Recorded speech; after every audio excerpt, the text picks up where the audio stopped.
These clowns out here was gonna go out there and make videos. I just wanna go home. I just wanna be home. Mace, say names. Yeah, security crime behind the car. Damn. People look at me as being bad boy security. Yeah, this blanket. You're like, what? Oh, Gene Deal was crying for the blanket. Gene Deal was this, that, and the Gene Deal was this, that, and the third. But he there for security. What you think I'm gonna be doing when you doing all that to Gene Deal? I bet you really don't want to know. Just can't tell me nothing. That's why when be talking tough, I said, man, just say it. I done seen all that. Nigga said he wanna just go home. Oh, and be this blanket. You're like, what? But he there for security. I'm never gonna be in this position.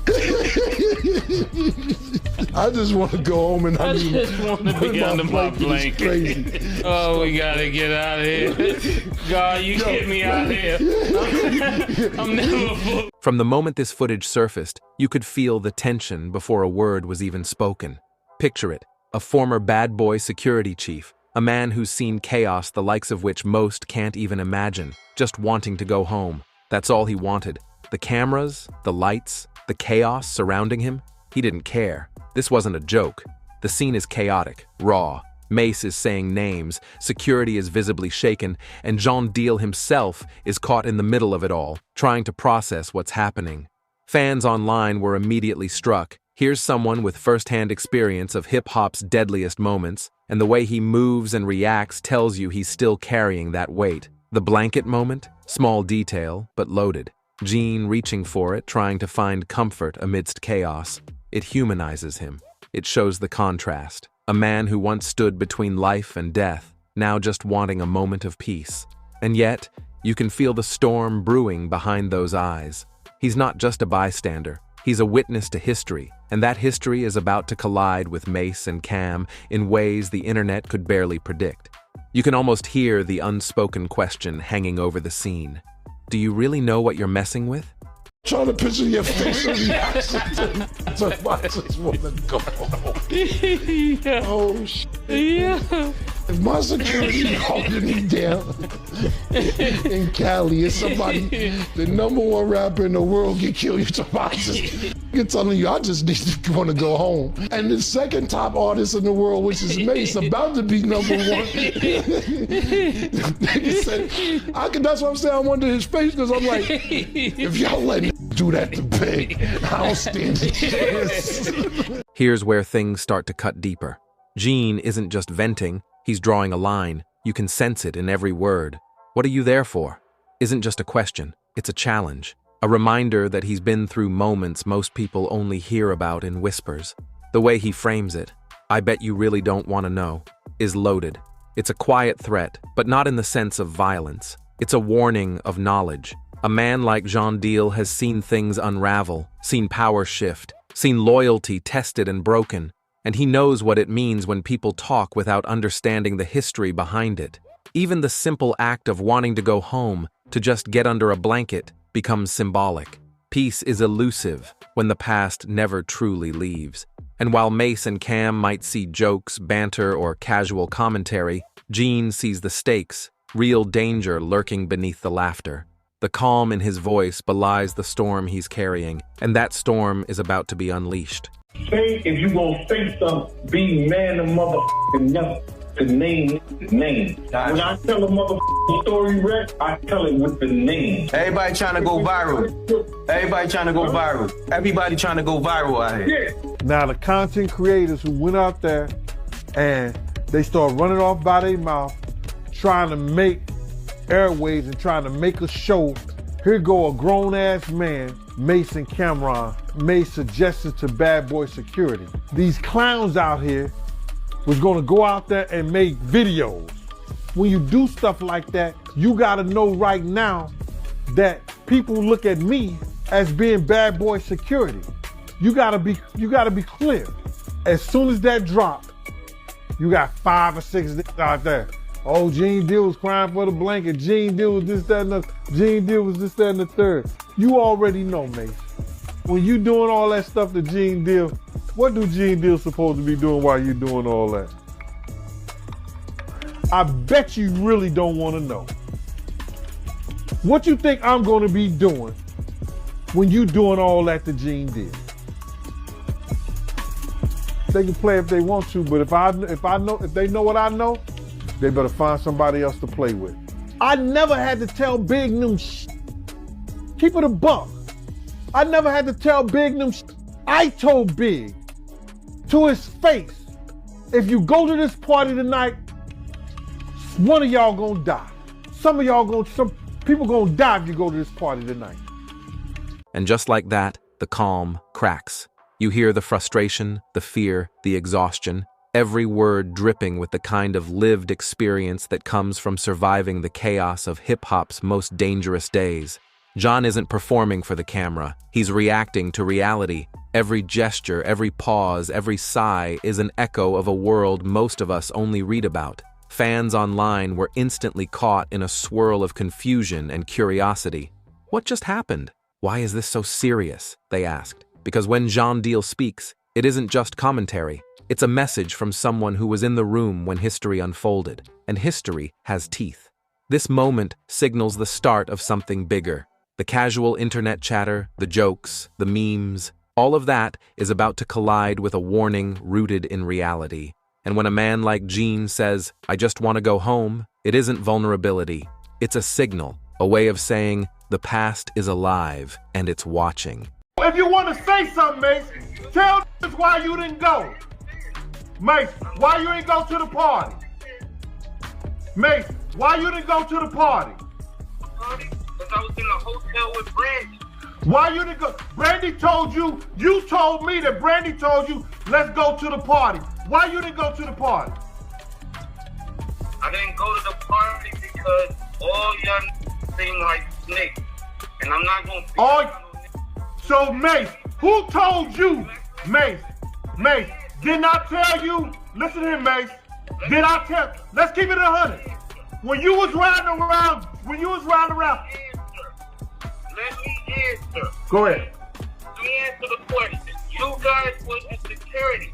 If somebody shot the biggest rapper in the world, why y'all didn't shoot back? Y'all had time? Mace, let me ask you something. I'm gonna get to that. Mace, one question. When you was riding around Cali with Stevie J, didn't I pull you to the side and say, what the fuck is you doing in a drop top Benz riding around with Stevie J around Cali? Did I say that to you? Did I say that to you, Mace? That's some sorry. Now the tension sharpens. John Deal isn't speaking in hypotheticals or vague threats. He's targeting names, calling out Mace and Cam directly. And this isn't for clout or views. This is someone who's lived through the chaos, the betrayals, the sudden violence that defined the era he comes from. When Gene talks, it carries weight because the audience knows he's not bluffing. People online immediately felt the energy shift. Comments flooded in. Why is he so serious? I've never seen him like this. And that's the thing. When someone with Gene's history shows this level of intensity, it's a flashing red light. The casual laughter and internet memes suddenly feel small compared to the storm brewing behind the scenes. It's cinematic in the truest sense, like a gangster film, but real. The stakes aren't fictional, the consequences aren't scripted, and the fact that people are now noticing how fired up he is only makes it scarier. This isn't commentary, it's history, warning the next generation that some lines shouldn't be crossed. In a hotel with a young lady. And when you heard this information, what was your next actions? My next actions? After what? When you heard Biggie died, did you stay in your hotel room? Did you leave out? Did you want to go back to New York? I actually was trapped in a hotel. Now I want to ask the question. What do you mean trapped? It was about probably like 70 or so bloods in the hallway. I couldn't even leave my room. How'd you get out? One of the guys. Why would it be 70 bloods in your hallway after Biggie Smalls died? Actually, after Big got killed, they was probably looking for more bad boy artists. and I couldn't even leave the room till Gene Dill, the officer, had to come get me. On the surface, it looked harmless, just Mace and Cam having fun, making jokes about the old school era. But the problem wasn't the humor, it was the history behind it. These weren't random references, these were names and moments tied to real-life chaos, moments where people lost more than just pride. And someone like John Deal, he remembers every detail, every tension-filled second. Fans online were split, some laughed at the clip, others paused, sensing the undercurrent. How could you joke about moments where lives were almost lost? John saw the humor differently. What might seem like harmless banter to some was a trigger to those who actually lived through that era. The calm of the broadcast contrasted sharply with the storm brewing just beneath the surface. This is where the tension first cracked the internet. Viewers weren't just entertained anymore, they were uneasy. And that unease is what made Gene's response so chilling. Because when the people who survived the streets feel a joke is dangerous, you know the stakes are real. The line between entertainment and warning had just been crossed. So he was trying to divert that whole conversation and make it seem like, so Gene, why you didn't shoot? Listen to me. It wasn't because Big wasn't my principal. And he knew the fact that we had blew the light. And we was halfway down the block, crossed the light, and then when the first shot went off, our driver took straight off. I'm screaming at our driver because he was told that somebody was pointing a gun at Big and them. He should have just threw the car in reverse. He knew the whole story, my man, because me and him had a conversation on the phone. He the one told me, well, I was in the room with Brandy and Brandy was trying to get me out the room to come to the party. So I felt that was kind of weird. So she said Brandy was calling me trying to get me out the room to come to the party. Well, you was in the room with Brandy. How's she calling you to try to get you out the room to come to the party? You know what I'm saying? This was going through my mind. But Mace knew the whole situation. Mace knew that it's no way possible that I was able, being sideways in the car, because Puff, when I got in the car, Puff had put his seat back. Now I'm sideways in the car like this, and I'm cussing him out like, yo, man, what the f is you doing? Why you got your seat back like this? We hear the shot, bow. Puff put his head down. I go to open the door. Kenny flies, going straight. So he knew the whole story. What I supposed to do? Put my gun out the window and just start shooting like this? When the car had already turned the corner, it came out of parking space. So he knew the story, bruh. He was trying to just divert the attention of, well, why security? So ask security, ask Big security, ask Paul, ask the LAPD. The LAPD officer that was right there, they was right behind. Paul was outside the car. Why didn't they shoot? Why when we turn back around and come down the street, that they way down the block, they coming back when we get back to the car. When we get back to the car, nobody's in Big's car. But Big, Mace knew this.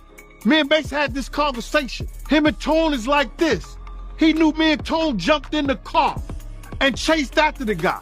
We couldn't catch him. He wanted to divert the attention from himself because why didn't you tell Big that these dudes was trying to get at you, bruh? You had that conversation with with Puff, but you ain't had that conversation with Big. Big was your label mate. So people come on and talk, why you ain't shoot?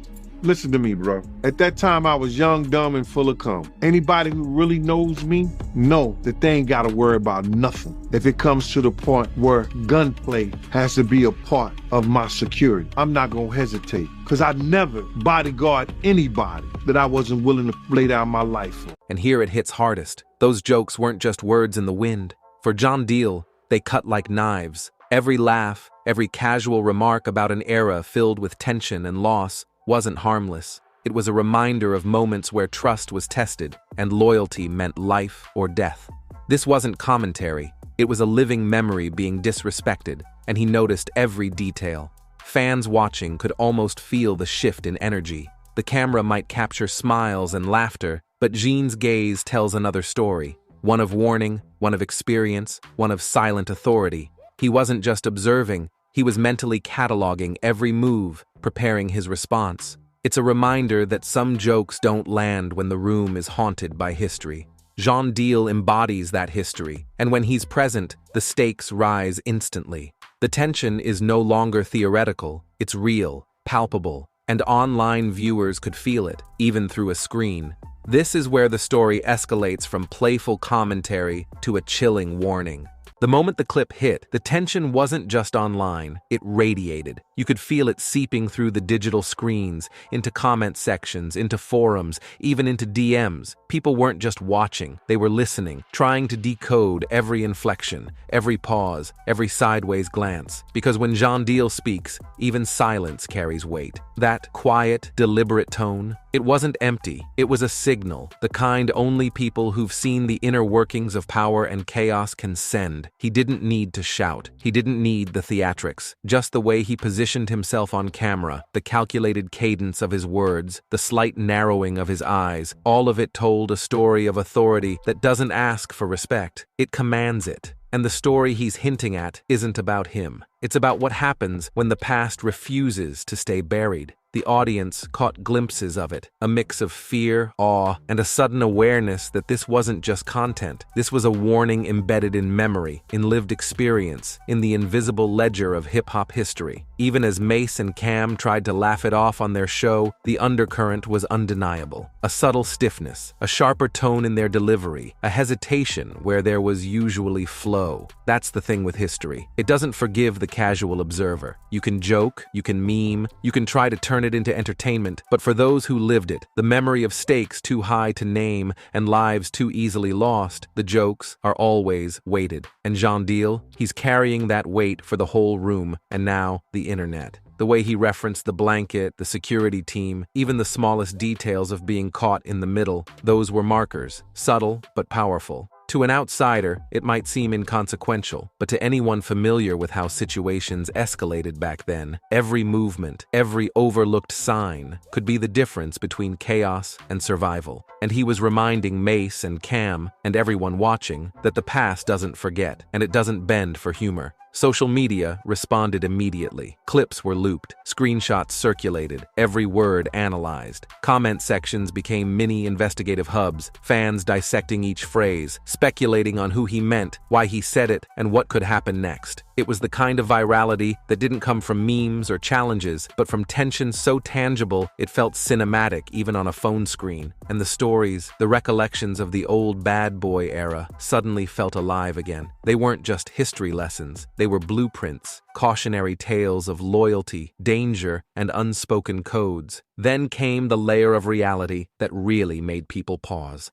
Jean Deal didn't just hint at danger, he contextualized it. His references weren't random. They were precise, tied to moments where decisions, small or large, altered fates. Driving down streets in California, parties where the wrong person was standing in the wrong spot, moments where a single gesture could set off a chain reaction. And he's saying, in his measured way, that those memories are still relevant. They're still live wires, and they're still lessons for anyone stepping into that space without respect for the history. Mace and Cam's laughter contrasted sharply with the weight behind Jean's words. On screen, they tried to keep things playful, keep the vibe light, but online, the audience saw the undercurrent, the subtle glances, the pauses, the way even seasoned performers can't entirely mask unease when someone commands presence without theatrics. This is a masterclass in tension. Humor versus lived experience, new school versus old guard, content creation versus survival knowledge.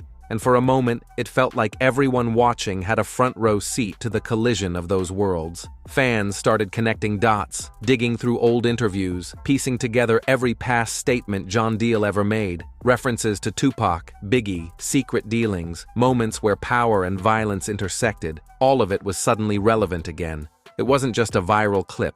It was a living case study in how history shapes reactions and expectations. And the subtle brilliance of Jean's delivery? He didn't have to over-explain. The brevity of his phrasing made the tension grow. The pauses spoke as loudly as the words. The implied threats carried more weight than explicit ones could. As speculation grew, some online voices tried to rationalize it. It's just a warning. He's protecting them. He's trying to be relevant. But those who understand the subtleties of hip-hop's dark history recognize the signs. This wasn't about fame or clout. This was about survival, respect, and the lingering ghosts of an era where one wrong joke could cost everything. And for anyone familiar with the era, the message was clear. pay attention or risk the consequences history refuses to forgive. Even Mace's history with Bad Boy amplified the tension. Years of contracts, loyalty tests, and surviving industry politics meant he couldn't just laugh it off entirely. There was context to the jokes, a background that John Deal understood better than anyone, and the collision between past experience and present commentary created a palpable, almost cinematic suspense. Cam might have tried to diffuse it with humor, but the moment John stepped forward, the room, the audience, the digital space itself shifted. Everything became heavier, more deliberate, more dangerous. The internet buzzed, podcasts dissected it, reaction channels replayed it, hip-hop blogs lit up with speculation. And through it all, Jean Deal remained calm. No yelling, no overacting, just presence, precision, and authority. That contrast made the clip even more chilling. Calm isn't weak. Calm is control, and control in the wrong hands, or the right hands, depending on perspective, can shift entire narratives. The lesson? When the history of streets and studios intersects with new commentary, the result isn't entertainment, it's tension. And tension, when handled poorly, can explode. What's fascinating is how quickly the tone of the conversation shifted. What started as playful teasing about history now felt like a test of awareness and respect. Online audiences began debating, was Gene Deal sending a warning or issuing a prophecy? Was this about fear or wisdom? And the more they speculated, the more the story took on a life of its own. The digital space became a theater where past and present collided, and everyone watching could feel the weight of unsaid consequences. As days passed, the clip continued to circulate, but now with commentary layered on top. Clips of laughter interspersed with reactions, side-by-side comparisons of past and present moments, deep dives into Gene's previous interviews. It became a cultural event, not because of celebrity antics, not because of gossip, but because it tapped into something deeper, a living memory of power, chaos, and the thin line between influence and danger. And through it all, Jean Deal didn't need to clarify, justify, or exaggerate. His authority was implied, unshakable, and chilling. The audience didn't just watch him speak, they felt the gravity of every moment he referenced.